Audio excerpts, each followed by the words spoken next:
2025 আইপিএলে মুস্তাফিজকে সরাসরি চুক্তিতে দলে ভেড়ানোর জন্য কাড়াকাড়ি করছে দলগুলো, এমন শিরোনামে খবর প্রকাশ করেছে বেশ কয়েকটি সংবাদ মাধ্যম।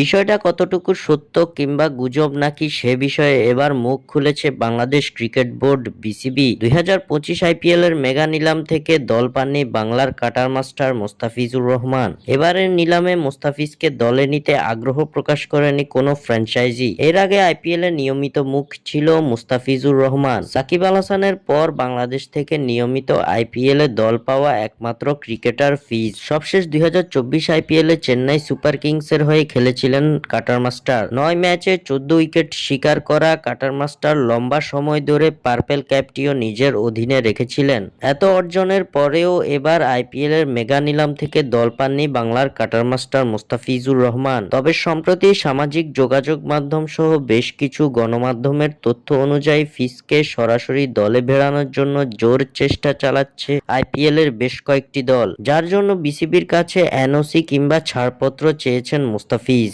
এবার এসব বিষয় নিয়ে মুখ খুলেছেন বিসিবির ডেপুটি শাহরিয়ার নাফিস। মুস্তাফিজুর রহমানের আইপিএলে যাওয়া নিয়ে কোনো তথ্য নেই তার কাছে। এছাড়াও বিসিবির কাছে মুস্তাফিজ এনওসি চেয়েছে এমন কোনো তথ্য নেই। সামাজিক যোগাযোগ মাধ্যমে ঘুরপাক খাওয়া এসব খবর গুজবই বটে, এমনটাই জানিয়েছে শাহরিয়ার নাফিস। আইপিএলের নিলাম থেকে দল না পাওয়া ফিজকে 2025 আইপিএলে দেখা যাওয়ার সম্ভাবনা নেই।